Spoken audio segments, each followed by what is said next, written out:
કરતા. દુર્જન લોકો માર મારે, મારને સહન કરજો એટલું જ નહીં, પણ એનું સારું થાય એવું ચિંતવન કરજો.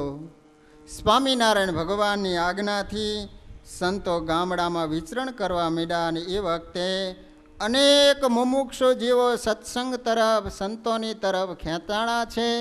ત્યારે ભેખધારીઓ હતા, એને ખ્યાલ આવ્યો કે આપણા શિષ્યોને સ્વામિનારાયણના મુંડિયાએ વારી લીધા છે, માટે જ્યાં સ્વામિનારાયણના મુંડિયા દેખો એટલે એને મારવા.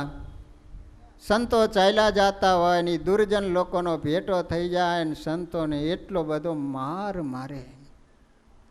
સ્વામિનારાયણ ભગવાનની આજ્ઞા હતી, સંતો એક પણ શબ્દ બોલતા નથી. એમાં બન્યું એવું, મુક્તાનંદ સ્વામી 60 સંતોને લઈ અને રસ્તામાં ચાલ્યા જાય છે. સામેથી 20 ભેખધારીનો ભેટો થઈ ગયો. સંતોને મારવા માટે બાવળમાંથી સોટીઓ કાપી, કાંટાવાળી સોટી. મુક્તાનંદ સ્વામીનું ધ્યાન ગયો. 60 સંતોને સ્વામી કહે છે કે સંતો, સ્વામિનારાયણ ભગવાને જે કહ્યું હતું યાદ છે ને? માટે સ્વામિનારાયણ સ્વામિનારાયણ ભજન કરજો, ક્રોધ ન કરતા, એનું સારું થાય એવું ચિંતવન કરજો. અને જ્યાં મુક્તાનંદ સ્વામી આદિક 60 સંતો જ્યાં મળ્યા ને, ઓલા દુર્જન ભેખધારીઓ કાંટાવાળી સોટીઓથી સંતોને એટલો બધો માર વારવા માંડ્યા કે શરીરમાંથી લોહીની ધારા છૂટી. તમામ સંતો સ્વામિનારાયણ સ્વામિનારાયણ સિવાય મુખથી બીજો શબ્દ ઉચ્ચારતા નથી.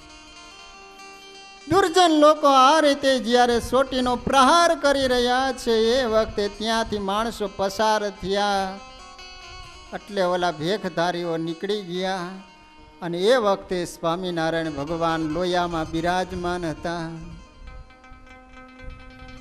મુક્તાનંદ સ્વામી 60 સંતોને સાથે લઈ અને ભગવાનના દર્શન કરવા માટે આવ્યા. સંતોએ ઉપર વસ્ત્ર ઓઢી લીધું, શ્રીહરિને ખ્યાલ ન આવે ને.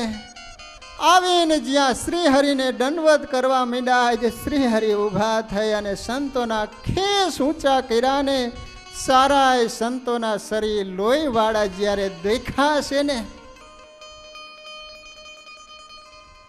જોયા સહુ સંતોના શરીર, પોતે ધરી શક્યા નહીં ધીર. જોયા સૌ સંતોના શરીર, પોતે ધરી શક્યા નહીં. આજ જ્યારે સંતોના શરીર લોહીવાળા જોયા છે ને, સ્વામિનારાયણ ભગવાન અધીરા બની ગયા છે. આજ શ્રી હરિની આંખમાંથી દળ દળ આંસુ વહેવા લાગ્યા છે અને સંતો વર્ણન કરે છે. હો આવ્યા આંખમાં ચોધારા આંસુ, જેમ વરસે ભરે ચોમાસુ. આવ્યા આંખમાં ચોધારા આંસુ, જેમ વરસે ભરે ચોમાસુ. એવા અતિ થયા દિલગીર, દુખી દેશી ન શક્યા લગીર. એવા અતિ થયા દિલગીર, દુઃખ દેખી ન શક્યા લગીર. શ્રી હરિ આજ જ્યારે સંતોની આ વેદના જોઈ છે ને, આજ શ્રી હરિનો જમણો હાથ ઊંચો થયો.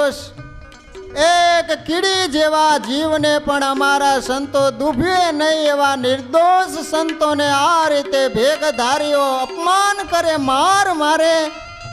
શ્રી હરિએ વિચાર કર્યો કે સારા બ્રહ્માંડનો પ્રલય થઈ જાવ અને જ્યાં જમણો હાથ ઊંચો કરે અને શ્રાપ દેવાની તૈયારી કરે ત્યાં શ્રી હરિનો સંતોએ હાથ પકડી લીધો, મોઢે હાથ દઈ દીધો, પ્રભુ આવું નહીં કરો. શ્રી હરિ આજ જ્યારે સંતો સત્સંગ કરાવવા માટે જાય છે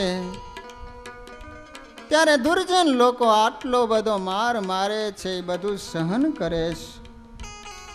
શ્રી હરિના દિલમાં ખૂબ દુઃખ. બપોરનો સમય થયો, આજે શ્રી હરિ જમવા માટે બેઠા છે. થાળીમાંથી કોળીઓ લઈ અને જ્યાં મૂકવાની તૈયારી કરે ત્યાં સંતો નહીં. સહનશીલતા સંતોને માર મારેલો યાદ આવતા શ્રી હરિએ કોળિયાને પાછો થાળીમાં મૂકી. આજે શ્રી હરિ જમ્યા વિના એમને એમ ઊભા થઈ ગયા. આખી રાત શ્રી હરિ વિચાર કરે છે, એક મારી આજ્ઞા એ કરીને સંતો કેટલું કષ્ટ સહન કરે છે,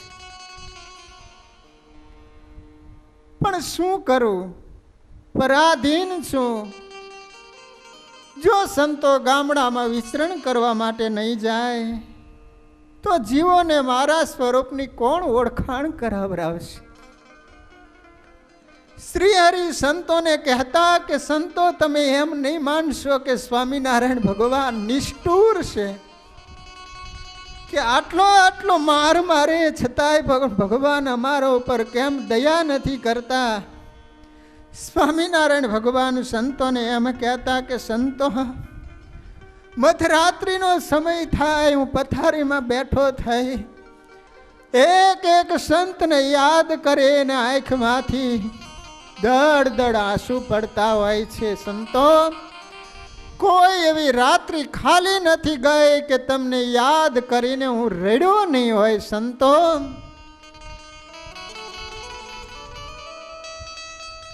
સંતોએ ખૂબ કષ્ટોને સહન કર્યા.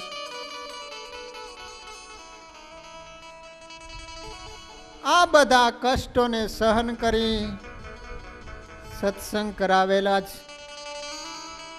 માટે ભક્તજનો આવા સંતોને કાયમ સવારમાં યાદ કરજો. બ્રહ્માનંદ સ્વામી, ગોપાળાનંદ સ્વામી, દેવાનંદ સ્વામી, પ્રેમાનંદ સ્વામી કેવા સમર્થ સંતો.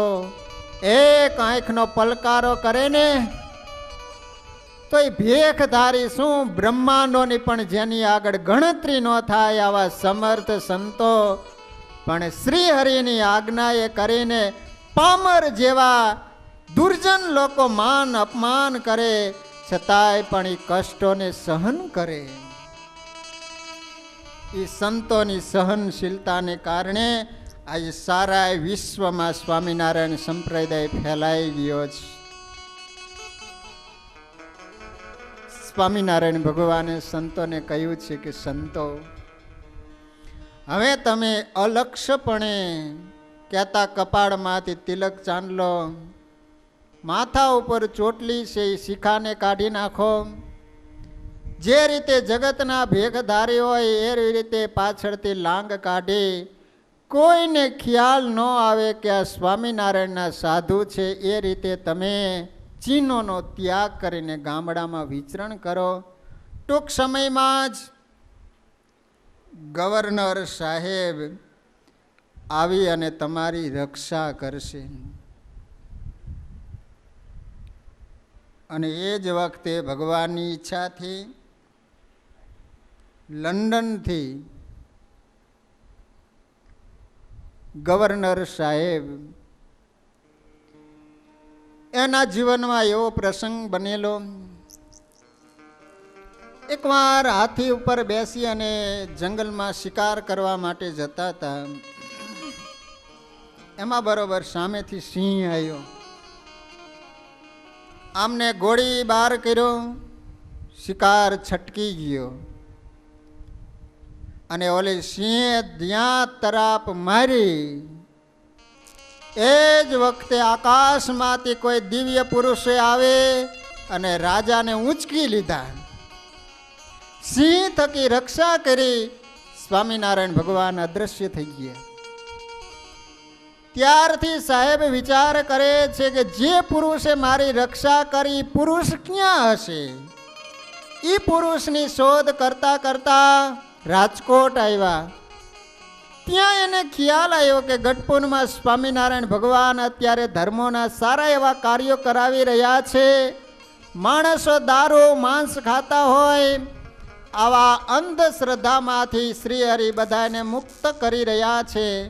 એટલે તરત જ ત્યારથી એક માણસ દ્વારા પત્ર મોકલાયો છે.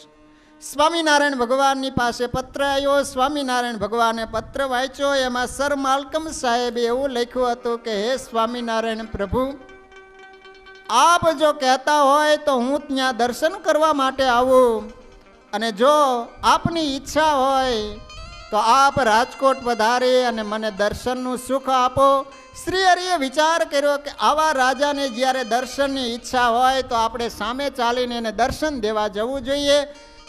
શ્રી હરિ અનેક સંતો ભક્તોને સાથે લઈ ગઢપુરથી નીકળી અને રાજકોટ પધાર્યા છે. સર મલકામ સાહેબે વિદેશના બેન્ડ પાર્ટી વાજા લાવેલા એ બધા એનાથી ભવ્યતાથી ભગવાનનું સ્વાગત કરેલું.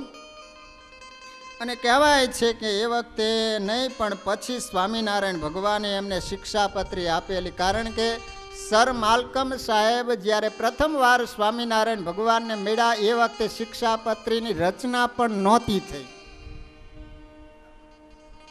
અને એ વખતે ભગવાનના એને દર્શન કર્યા. હવે અંગ્રેજ હતા, એને તો કંઈ ખ્યાલ ન આવે કે હિન્દુ સંસ્કૃતિમાં કઈ રીતે ભગવાનનું પૂજન થતું હોય. માથેથી ઓલી ટોપી હશે ઉતારીને શ્રી હરિને સલામ કરી. પછી ખંડિયા રાજાઓ બેઠેલા છે, ઘણા માણસો પણ સભામાં બેઠેલા છે. એ વખતે સર માલકમ સાહેબે વાત કરી છે કે હવે પછી સ્વામિનારાયણના સાધુ ઉપર કોઈ પણ હાથ ઉપાડશે અને દેહાંત દંડની શિક્ષા કરવામાં આવશે. સ્વામિનારાયણ ભગવાને સાહેબને વાત કરી છે કે નીતિ અને ધર્મથી રાજ્ય ચલાવશો તો બહુ લાંબા કાળ સુધી તમારું રાજ્ય ટકી રહેશે, તમે જીવનમાં સુખી થશો.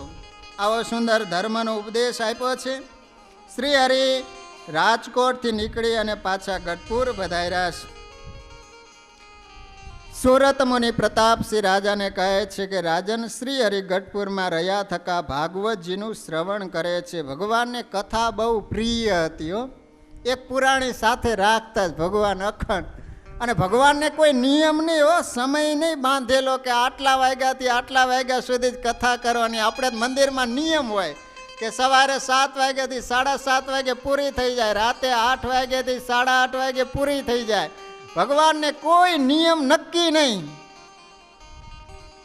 જ્યારે મોજ આવે ત્યારે સભા કરે. જે વચનામૃત વાંચતા હશે એને ખ્યાલ હશે કે સ્વામિનારાયણ ભગવાન ક્યારેક રાત્રિના 2 વાગે સંતોને બોલાવ્યા પોતાની પાસે, 3 વાગે બોલો. છતાંય પણ એ સંતો ભક્તો ખપવાળા કેટલા કે ગમે ત્યારે સ્વામિનારાયણ ભગવાન બોલાવે એટલે તરત જ સભામાં હાજર થઈ જતા. બોલો, આપણને રાતે 2 વાગે 12 વાગે જગાડીને કીધું હોય કે સ્વામીએ કથા માંડી છે, હલો સાંભળવા.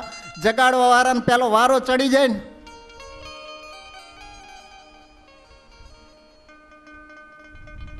શ્રી હરિ મૂડી ગઢપુરથી નીકળી અને મૂડી પધારેલા છે. ભક્તજનો, સ્વામિનારાયણ ભગવાન ઝાલાવાડની પૃથ્વી ઉપર ઘણીવાર પધારેલા છે. ત્યાં પણ મહારાજે અલર્કવામાં સ્નાન કરેલું છે. સ્નાન કર્યા પછી મહારાજે સભા કરી છે અને સાંખ્ય શાસ્ત્ર, યોગ શાસ્ત્ર, ધર્મશાસ્ત્ર આદિકનો સુંદર મહારાજે ઉપદેશ આપ્યો છે. શ્રી હરિ કહે છે કે ભક્તજનો, મૂડી તો